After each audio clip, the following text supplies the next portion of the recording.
Everyone, welcome back to my channel. आप सभी को राधे राधे। कैसे हो आप सब? आई होप कि सब बहुत अच्छे होंगे और मैं भी अच्छी हूँ। और एक बार फिर से वेलकम है आपका न्यू व्लॉग में। तो जी शाम का टाइम हो रहा है, शाम के बजे हुए हैं अभी 6:45 के करीब का टाइम हो रहा है। और यहाँ पे मैं मेथी साफ़ कर रही हूँ। जैसे मेथी में थोड़ा घास फूस होती है ना, तो इसको साफ़ करके रख दूँगी। वैसे साग मुझे अभी तो नहीं बनाना है, मेथी और पालक का मैं साग बनाऊँगी, वो मुझे सुबह बनाना है। तो इसे मैं अभी साफ़ करके रख दूँगी। और पतिदेव भी ऑफिस से आ गए थे, तो खाना वगैरह ना सबका सब कुछ हो चुका था। और जो दूध का काम है वो रह जाता है बस रात पे हमारा, क्योंकि शाम का खाना हमारा थोड़ा जल्दी हो जाता है। तो मेथी साफ़ करने में उन्होंने भी मेरी थोड़ी सी हेल्प करा दी थी। और मेथी ना बहुत सारी साफ़ करनी पड़ती है, क्योंकि जब हम साग बनाते हैं तो वो फिर भी थोड़ा सा हो जाता है। तो मेथी बहुत सारी थी, तो उसको मैंने साफ़ करके रख दिया और उसके बाद की है मैंने किचन की पूजा। और अब यहाँ पे मैं आ गई हूँ ऊपर, तो अब मैं तुलसी जी की पूजा करूँगी। और मंदिर की जो पूजा है ना, वो मैंने पहले ही कर दी थी। जब मैं मेथी साफ़ करने लगी थी ना, उससे पहले मंदिर की पूजा करके और तब मैं मेथी साफ़ करने के लिए बैठी थी। फिर मैंने किचन की पूजा की है, उसके बाद मैं ऊपर आई हूँ। और आपका एक कमेंट था पूजा के लिए कि दीदी मैं पहले बहुत पूजा करती थी, और जब से मैं मथुरा गई थी मेरा एक वहाँ पे कुंडल खो गया था, उसके बाद से मैं पूजा नहीं करती हूँ। तो क्या ये सही है कि आप पूजा नहीं करते हैं? क्या इससे आपको शांति सुकून मिलता है? और क्या आप एक कुंडल के लिए या अपनी ज़रूरत की चीज़ों के लिए ही पूजा पाठ करते हैं? और अगर आप इसीलिए पूजा करते हैं तो आपकी पूजा में एक स्वार्थ छुपा हुआ है। आप स्वार्थ से भगवान को पूजते हैं, और भगवान स्वार्थ से नहीं, भगवान भाव से पूजे जाते हैं, भगवान मन से पूजे जाते हैं। जब आपका मन पूजा में लगा हुआ होगा ना, तो आपको कुछ भी दिखाई नहीं देगा और किसी चीज़ से आपको प्यार नहीं होगा, किसी चीज़ का आपको लोभ नहीं होगा। जो कि कहते हैं ना, मोह माया जब इंसान त्याग देता है ना, तो उसके बाद वो भगवान को प्राप्त कर लेता है। तो पूजा हमें ज़रूर करनी चाहिए मन की शांति के लिए। जैसे आपका कुंडल खो गया है, आपका पूजा का मन नहीं करता है, तो अगर आप पूजा करेंगे, किसी भी दुख होने के बाद अगर आप पूजा पाठ करते हैं, तो भगवान आपको शांति सुकून, मन को बहुत शांति मिलती है। और ये बात ना मैंने बहुत लोगों से सुनी है कि किसी भी चीज़ का अगर दुख हो जाता है ना, तो उसके बाद वो पूजा पाठ करना बंद कर देते हैं। लेकिन हमारे जो सुख और दुख हैं वो भगवान ने पहले ही लिख के भेजे हैं। जो हमारे भाग्य में सुख होगा, दुख होगा, वो हमें ज़रूर मिलेगा। तो अपना पूजा करना, माला जपना, वो सब करते रहिए। और जो गया उसके बारे में मत सोचिए, पता नहीं भगवान ने हमारे लिए आगे कितना अच्छा सोच रखा है। और अब यहाँ पे मैं धुलने लगी हूँ कपड़े। तो ये कपड़े ना मुझे वैसे सुबह धुलने थे, लेकिन सुबह मुझे साग बनाना है, तो ये ऊपर रखे हुए थे, इनको मैं ऊपर रख के आई थी। क्योंकि जितने भी हाथ वाले कपड़े होते हैं ना, उन्हें ज़्यादातर मैं ऊपर ही ले जाके धुलती हूँ। तो इन्हें फिर मैं ऊपर से अभी लेके आई और अब मैं इनको धुल के डाल दूँगी, क्योंकि सुबह फिर और भी बहुत सारे काम होते हैं। और सुबह के काम ना उतने ही कम हो जाते हैं। अगर हमारे आधे काम ना रात में निबट जाते हैं, तो सुबह के उतने ही काम कम हो जाते हैं। और अब मैं थोड़ा सा फ्री भी थी, तो मैंने सोचा इस काम को ना अभी निपटा देती हूँ। और जल्दी काम करने का ना ये तरीका मुझे सबसे अच्छा लगता है, कि जो हमारे ऐसे काम होते हैं ना, जैसे कपड़े धुलने हैं या सुबह को क्या बनाना है, तो उस काम को अगर हम रात में निपटा देते हैं ना, तो सुबह के काम उतने ही जल्दी हो जाते हैं। जैसे रात में हमने डिसाइड कर लिया कि सुबह हमें ये सब्जी बनानी है, तो सब्जी वगैरह अगर हम रात को ही कट करके रख देते हैं, तो सुबह का ना बहुत सारा टाइम बच जाता है। तो यहाँ पे अब मशीन को चारों तरफ से ना मैं पोंछ दूंगी, क्योंकि जैसे मैंने कपड़े पानी में को निकाल के ना इसमें डाले हैं ना, तो चारों तरफ इसके पानी लग जाता है। क्योंकि इसमें ना ऐसे चारों तरफ पानी नहीं जाना चाहिए, ये ना फिर जल्दी ख़राब हो जाती है। इसका जो टब होता है, इसके अंदर चारों तरफ ऐसे पानी नहीं जाना चाहिए। और क्योंकि ये अपने आप ही पानी लेती है, अपने आप निकालती है, तो अंदर के अंदर ही पानी रहता है, इस पे चारों तरफ पानी नहीं फैलता है। तो यहाँ पे जैसे मैंने कपड़े डाले हैं ना, तो वो चारों तरफ से पोंछ दिए, साफ़ कर दिए। और जैसे आप मशीन की क्लीनिंग के लिए भी पूछ रहे थे कि आप इसको कैसे साफ़ करते हैं, तो इसके अंदर जो जाली होती है ना, उसको साफ़ कर देती हूँ। और वो जाली बहुत आसानी से निकल जाती है। और 50 धुलाई के बाद ना ये खुद ही इसका अलार्म बोल जाता है। तो इको टब पे इस पे लगा देती हूँ, उसके बाद ये खुद ही अपने आप को ना क्लीन कर लेती है। इसमें डिटर्जेंट डाल देती हूँ बस, और ये खुद क्लीन कर लेती है। तो इस तरह से इसकी सफाई हो जाती है। और कपड़े मैंने इसमें डाल दिए हैं, और ये बाथरूम भी मैं क्लीन कर दूंगी। और बाथरूम को ना कभी भी मैं ऐसे पानी करके नहीं छोड़ती हूँ। कपड़े धुलने के बाद या नहाने के बाद थोड़ा सा भी पानी मैं टाइल्स पे नहीं रहने देती हूँ, नहीं तो उससे ना बाथरूम जल्दी जल्दी गंदे होते हैं, पानी टाइल्स पे जम जाता है। तो फिर वो उतनी ही जल्दी ना साफ़ करने पड़ते हैं, हॉरपिक लगा के या तेज़ाब लगा के वो साफ़ करने पड़ते हैं। और अब बाथरूम साफ़ करके जो कपड़ों का पानी निकलेगा पाइप से, वो पाइप लगा दिया मैंने जाली में। और बाल्टी स्टूल को रख दिया है दूसरे बाथरूम में। तो ये सर्फ है, कंफर्ट है, इनको मैं यहाँ पे वॉश बेसन में रख दूँगी नीचे। और जो ऐसा सामान होता है ना, जैसे हैंड वॉश है और हॉरपिक है, हीट है, और जितना भी कपड़े धुलने का, नहाने का जो ऐसा सामान होता है ना, वो मैं यहीं पे इसमें रख देती हूँ नीचे। और अब यहाँ पे मैं लगी हूँ मेथी काटने। और इससे पहले ना मैंने दूध का काम सारा कर दिया था, सबको दूध दे दिया था, क्योंकि फिर बच्चे जल्दी सो जाते हैं, तो इसलिए दूध का काम मैं वही 9:30 के करीब ना दूध सबको दे देती हूँ। और जब दूध का काम निपट जाता है ना, बर्तन वगैरह सारा साफ करके, फिर उसके बाद जो मेरे और काम होते हैं वो भी मैं करती रहती हूँ। जैसे अब सब्जी की कोई तैयारी करनी है तो वो मैं बाद में भी करती रहती हूँ, क्योंकि फिर बच्चों के सोने की मुझे फिक्र नहीं रहती है। फिर वो सो जाते हैं तो उनको उठा उठा के मुझे दूध पिलाना होता है। तो यहाँ पे अब ये पालक मैंने एक कंडी में भर के रख दिया है, इधर ये मेथी भर के रख दी है। और अब सुबह का काम ना मेरा बहुत आसान हो गया है, ना ही सुबह मुझे कोई जल्दबाजी रहेगी और मुझे फ्री फ्री सा भी महसूस होगा, क्योंकि सब्जी का काम भी मेरा तैयार है और कपड़े भी हमारे धुल गए हैं। तो यहाँ पे अब ये कपड़े मैं यहीं पे रेलिंग पे सुखा दूंगी और यहाँ का ना पंखा चला दूंगी, तो ये रात रात में ना सूख जाएंगे। और अभी टाइम हुआ है 10 बजे का, तो 10 बजे तक रात में मेरे सारे काम ख़त्म हो जाते हैं।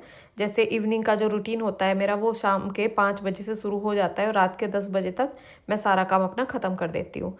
और ये वीडियो है मेरा सुबह का, तो झाड़ू पोछा वैसे सारा काम मैंने क्लीनिंग का कर लिया था। और उसके बाद ये मैं साग बनने के लिए रखूँगी। और मेथी तो मैंने काट के रख दी थी और पालक को मैंने काटा नहीं था, तो पालक को ऐसे ही धुल के ऐसे ही कुकर में करके रख दूंगी। और ये साग ना मैं ऊपर ले जाके बनाती, जो कि मैं हंडिया में साग बनाती हूँ और अंगीठी में। तो आज ना मौसम थोड़ा सा ख़राब हो रहा था, तो इसलिए ऊपर में नहीं लेके गई, तो ये अब मुझे कुकर में ही बनाना है। तो यहाँ पे पालक को मैंने धुल लिया है, रात में मैंने इसे धुल के नहीं रखा था, तो अब जैसे मैं बनने के लिए रखती हूँ ना, तभी साथ साथ साग को धुलती हूँ। और आज मैंने बड़ा कुकर लिया हुआ है, क्योंकि साग मुझे ज़्यादा लग रहा है, तो मैंने सोचा बड़े कुकर में बनाती हूँ, क्योंकि उसी में ही फिर सही से बन पाता है। और आपका डिश के लिए कमेंट था कि 2-4 वेजिटेरियन डिश शेयर करो, तो वो तो मैं व्लॉग में 1-2 डिश ना शेयर करती रहती हूँ। जैसे आज साग बना रही हूँ, कभी रायता बनाती हूँ, कभी सब्जी बनाती हूँ, तो वो मैं व्लॉग में ही शेयर करती रहती हूँ। और ये जो ताजे ताजे मेथी पालक का जो साग होता है ना, ये सर्दी का सबसे अच्छा खाना होता है। अब सर्दी तो इतनी रही नहीं है, तो इसलिए सरसों मैं इसमें नहीं डाल रही हूँ, तो पालक और मेथी का बना रही हूँ। क्योंकि सरसों का जो साग होता है ना, वो तभी ज़्यादा अच्छा लगता है जब ज़्यादा ठंड पड़ती हुई होती है, वो जब ज़्यादा अच्छा लगता है। अभी तो ये मार्च मार्च तो यही चलेगा, पालक और मेथी। उसके बाद तो हम लोग इसे कम खाते हैं, क्योंकि मेथी भी थोड़ा गर्म होती है और अप्रैल का महीना आ जाता है, तो इतना ज़्यादा मैं साग फिर नहीं बनाती हूँ। तो यहाँ पे अब हल्दी नमक डाल के साग बनने के लिए रख दिया है। क्या खा रहे हो? पेठे के बीज बहुत अच्छे लग रहे हैं। अच्छे लग रहे हैं, देखो खा के। और टेस्टी। ऐसे ही छिलना मिलना नहीं है। नहीं ऐसे खाने। मनु को भी खा के देख। आजा देख ना, मैं सोच रहा हूँ कैसे लगे। बहुत टेस्टी लग रहे हैं। खरबूजे के तो अच्छे लग रहे हैं। ये भी तो अच्छे लग रहे हैं। खाते हैं। कैसा है? अभी देख रहे हो, टेस्ट आन तो दे। ये पहली बार में पता चल जाता है, मतलब जब दाल चख के बता मुंह में जाती भी नहीं। कैसा है? अच्छा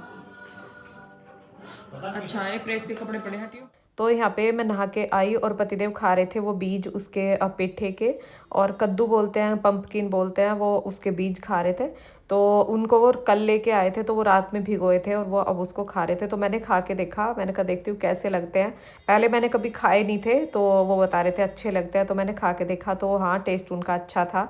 और अभिमन्यु भी उठ गया था, तो उसको बोल रहे थे कि खा के देख। तो वो ना कोई भी नई चीज़ होती है ना, तो उसको जल्दी से खाना मतलब पसंद नहीं करता है। हल्का सा पहले टेस्ट करेगा, फिर जाके, जैसे बच्चे खा लेते हैं ना, एकदम से कोई भी चीज़ खा लेते हैं, वो नहीं खाता है। सूर्य को कुछ भी खाने के लिए दूंगी तो वो एकदम से खा लेगा, लेकिन अभिमन्यु बिल्कुल नहीं खाता। और यहाँ पे अब बालों का बना लिया है मैंने जूड़ा, चोटी नहीं बनाई है। अभी मैं जा रही हूँ पहले पूजा करने, तो चोटी वो मैं सारा काम निपटा के ना बाद में बनाऊंगी। तो अभी पहले जल्दी से तैयार होके और अभी पहले अपना पूजा पाठ का काम करूंगी। और साग बनने के लिए जल्दी मैंने रख ही दिया था, तो इतने बच्चों के स्कूल जाने का टाइम होगा, इतने मेरा साग भी ना तैयार हो जाएगा।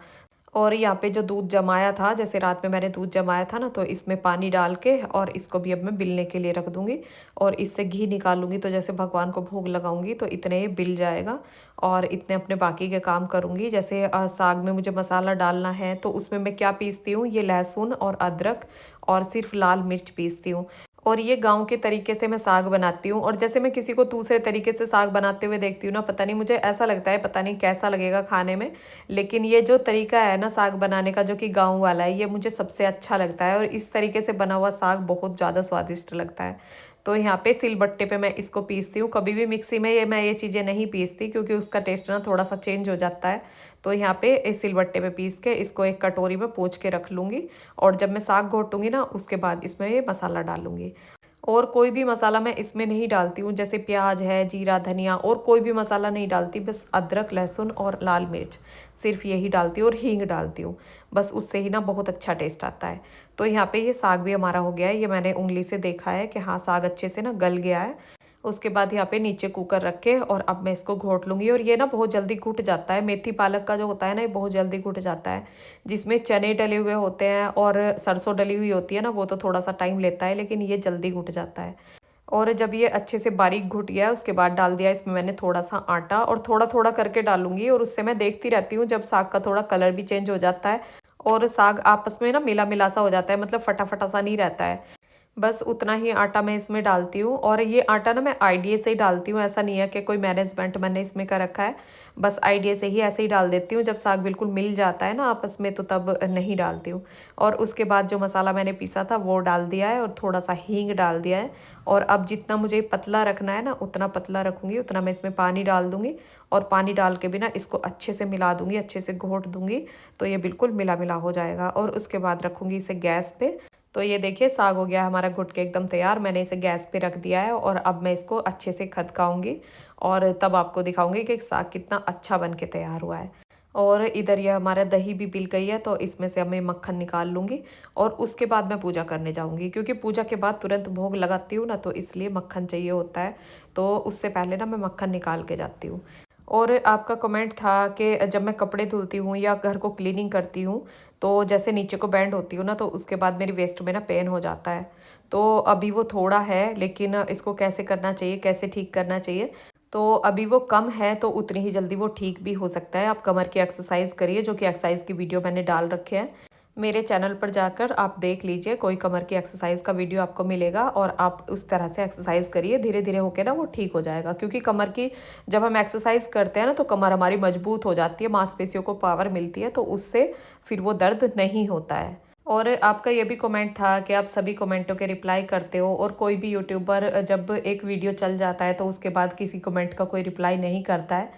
तो सबकी ना अपनी एक अलग अलग सोच होती है। जब हम किसी काम को करने के लिए लगे और वो अच्छे से होने लगता है, और उस चीज़ को फिर हम इग्नोर करने लगते हैं, तो वो चीज़ सही नहीं होती है। और मैं किसी भी कमेंट को इग्नोर नहीं करती हूँ, हर कमेंट का अच्छे से रिप्लाई करती हूँ। और जो कमेंट बॉक्स में मुझे करना होता है वहाँ करती हूँ, और जो व्लॉग में करना होता है वो वहाँ भी करती हूँ। और एक दिन हो सकता है, 2 दिन हो सकता है, बट आपके कमेंट का, हर कमेंट का रिप्लाई ज़रूर मिलेगा। और आपका एक कमेंट ऐसा था जो कि आप पूछ रहे थे, आपसे एक बात शेयर करनी है। अगर अपनी रियल सिस्टर फाइनेंशली स्ट्रोंग हो और रिलेटिव और मायके वाले मतलब उसको इम्पोर्टेंस ज़्यादा देते हो, और ब्लड रिलेशन है, तोड़ भी नहीं सकते और एडजस्ट भी नहीं होता, तो क्या करना चाहिए। तो देखो, अगर हमारी रियल सिस्टर फाइनेंशली स्ट्रोंग है और उसको इज्जत भाव ज़्यादा दिया जाता है, तो हमें उससे जलन कैसी। हम किसी से कुछ लेने नहीं जाते, किसी को कुछ देने नहीं जाते, तो इसमें परेशान होने वाली कोई बात नहीं है। हर इंसान का देखने का एक नज़रिया होता है, और कोई लोग बड़े लोगों को ज़्यादा इम्पोर्टेंस देते हैं, छोटों को नहीं देते हैं। लेकिन ये सब चीज़ ना सही नहीं है जी। इज्जत भाव, मान सम्मान जो भी दिया जाए, सबको बराबर होना चाहिए। लेकिन हम किसी की सोच नहीं बदल सकते। अपने आप में खुश रहिए, जो हमें भगवान ने दिया है उसमें ही खुश रहिए। और अभी यहाँ पे अभिमन्यु जाने लगा है स्कूल, और अभिमन्यु के लिए आप बोल रहे थे कि अभिमन्यु बहुत अच्छे से बोलता है। अभिमन्यु बहुत बहुत प्यार, तो बहुत बहुत धन्यवाद आपका। और यहाँ पे ये स्कूल जा रहा है। सूर्य चला गया है, इससे पहले उसने खाना खा के और वो चला गया। अभिमन्यु का लंच मैंने साथ साथ दे दिया है। और आज अभिमन्यु को छोड़ने के लिए गए हैं पापा, यानी कि उसके दादू। और मौसम हो रहा है थोड़ा ख़राब, हल्की हल्की बारिश हो रही है, तो अब वो गाड़ी से गया है। और यहाँ पे अब मैं ये कपड़े उतार लूँगी, और पतिदेव ने बाहर का गेट बंद कर दिया है। और अब मैं उनके लिए भी खाना लगा दूंगी। बाकी सबका खाना हो गया था, तो जब तक अभिमन्यु स्कूल गया था ना, तब तक सारा खाना तैयार हो गया था। और नाश्ते में ली थी सबने दही और ड्राई फ्रूट जो भिगोए थे ना, जैसे रात में भिगोती हूँ, वो लिए थे, और दही ली थी। तो नाश्ता भी हो गया था, और ये अब हमारा खाना भी तैयार हो गया है। ये है मट्ठा, और मट्ठा हम सुबह ना सभी खाने के साथ लेते हैं। और अब मैं आपको सूट कटिंग करना सिखाऊंगी, और किस तरह से मैं सूट कटिंग करती हूँ। और इससे आसान तरीका ना मुझे कोई भी नहीं लगता है। मुझे नहीं लगता कि इससे आसान तरीके से ना कोई सूट कटिंग कर सकता है। जिनको कि सूट बनाना नहीं आता है, या हल्की फुल्की सी उनको सिलाई आती है, बस मशीन का थोड़ा सा काम आता है, वो भी इस तरह से ना सूट बना सकते हैं। तो ये देखिए, आगे का और पीछे का हिस्सा दोनों मैंने अलग कर लिया है, और ये ले लिया है मैंने आगे का हिस्सा। और इसके जो गले पे डिजाइन है इसको बिल्कुल सेंटर में करके और अच्छे से मैं इसको सही से बिछा लूँगी। इसमें कोई सरवट नहीं रहनी चाहिए और अच्छे से इसको बिछा के और उसके बाद इसको कटिंग करूँगी। और इस तरह से अगर आप कटिंग करेंगे ना तो सच बताऊँ सूट बहुत अच्छा बन के तैयार होगा। और ये मैंने नाप के लिए सूट ले लिया है, तो इसकी लंबाई जितनी है उससे ज़्यादा मैं इसकी लंबाई रखूँगी जो कि मैं सूट बनाऊँगी। और ये है इसकी चौड़ाई, तो चौड़ाई मैं सूट की 20 इंची रखती हूँ और चौड़ाई के हिसाब से ही ना मैं सूट को कटिंग करती हूँ। तो ये देखिए 20 इंची मैंने इसको नाप लिया है और अब इस सूट को नीचे से मैं 20 इंची नापूंगी।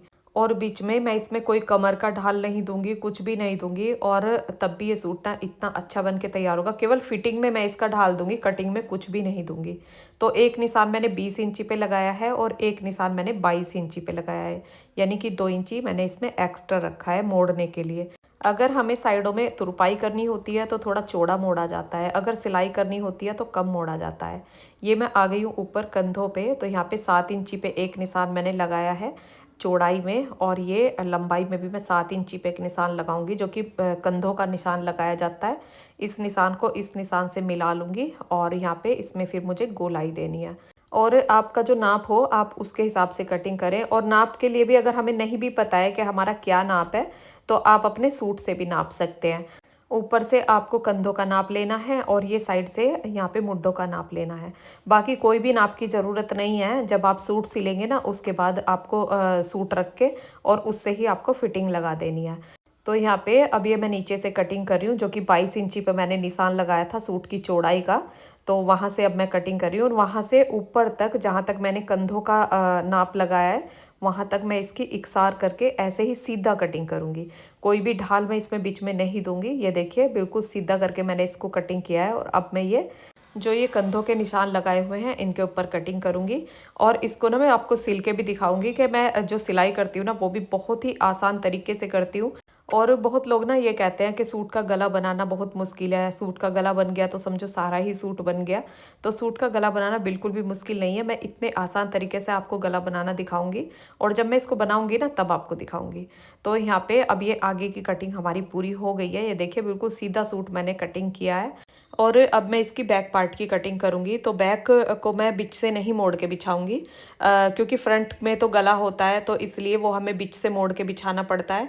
और इसको मैं एक तरफ से ही उतना ही मोड़ूंगी जितना कि हमारे सूट की ना नीचे से चौड़ाई है, क्योंकि बाकी का जो साइड का कपड़ा है उसको हम बचा लेंगे। उसमें से जो बाजू है वो निकाल लूँगी, नहीं तो फिर बाजू में ना जोड़ आता है अगर हम इक्वल करके दोनों साइड को इक्वल करके तब कपड़े को बिछाते हैं। तो यहाँ पे ये मुझे 22 इंची, जैसे नीचे से चौड़ाई इसकी 22 इंची रखनी है।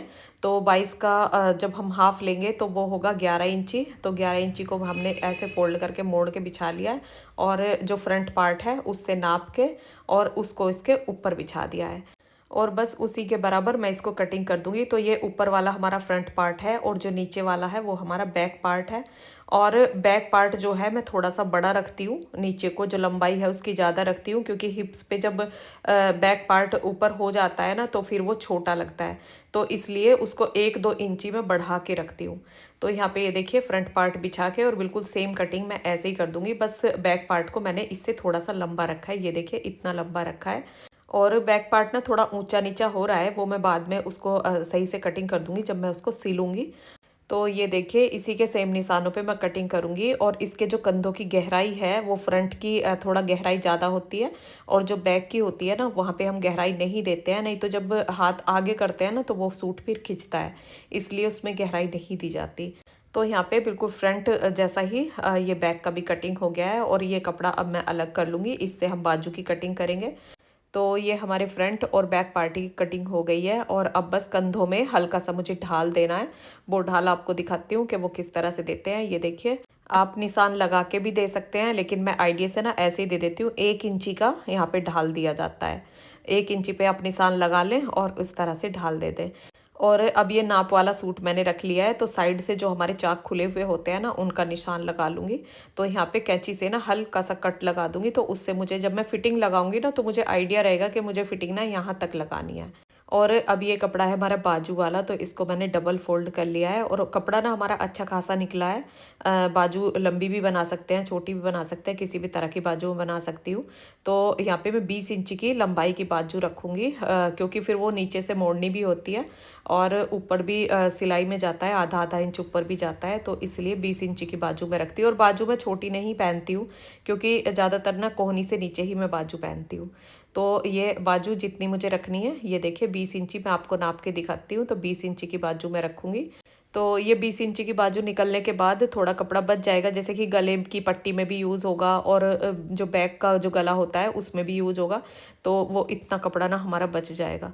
तो ये जो एक्स्ट्रा कपड़ा है इसको काट के अलग कर दूंगी। और जिनको बाजू कटिंग करना नहीं आता है तो वो इस तरह से बाजू कटिंग कर सकते हैं, जिस तरह की मैं अब बताऊंगी आपको। तो जिस सूट की बाजू ना आपको ठीक लगती हो और उनकी चौड़ाई ठीक हो तो वो सूट लें और इस तरह से बाजू के ऊपर रखें। ये बाजू का जो कपड़ा मैंने बिछाया हुआ है उसके ऊपर रख लिया है। और अब मैं इस पे 2 निशान लगाऊंगी, एक फिटिंग वाला निशान लगाऊंगी और एक कटिंग वाला निशान लगाऊंगी, जिस पे कि मैं कटिंग करूंगी। तो ये हमारा फिटिंग वाला निशान और 2 इंची कपड़ा छोड़ के और ये लगा दिया मैंने इसमें कटिंग वाला निशान। और ये मुझे ना आइडिया हो रखा है, मैं इतना नापती नहीं हूँ इंची टेप से, क्योंकि अपने सूट का मुझे ऐसे आइडिया हो रहा है कि मैं बिना नापे बिना सूट बना देती हूँ। तो ये देखिए इस तरह से, और इसकी लंबाई मैंने थोड़ा सा ज़्यादा रखी है, जो कि ये बाजू है ना इसकी लंबाई मैंने ज़्यादा रखी है। तो ऊपर से इस तरह से गोलाई दे दें और गोलाई दे के ये होगी हमारी बाजू भी तैयार। और यहाँ पे ये जॉइंट हो रखा था कपड़ा, तो इसको भी मैं कटिंग कर दूंगी। तो ये बाजू भी हो गई है हमारी कटिंग। और आज मैंने आपको सूट कटिंग करना बताया, अब उम्मीद करती हूँ कि आपको वो समझ में आया होगा। और आने वाले व्लॉग में फिर आपको इसे स्टिच करके भी दिखाती हूँ कि कितने आसान तरीके से ना आप इसको स्टिच कर सकते हैं। और जिनको सूट सिलना ना मुश्किल लगता है ना, उनके लिए सबसे आसान तरीका है सूट बनाने का। तो यहाँ पे अब सारे पार्ट इकट्ठे करके और उनको सबको मैं बांध के रख दूँगी। और अब बस जब स्टिच करूँगी ना तभी इनको खोलूँगी, अभी मैं इन्हें मशीन में ले जाके रख दूँगी।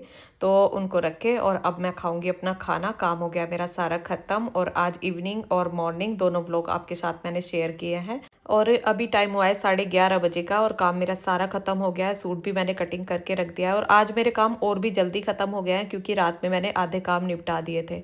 और अब वीडियो रोकेंगे यहीं पे। वीडियो पसंद आया हो तो लाइक करना, और जो चैनल पर नए हैं और मेरे चैनल को सब्सक्राइब नहीं कर रखा है तो प्लीज़ चैनल को सब्सक्राइब कर लेना। मिलते हैं फिर एक नए व्लॉग के साथ, तब तक के लिए राधे राधे।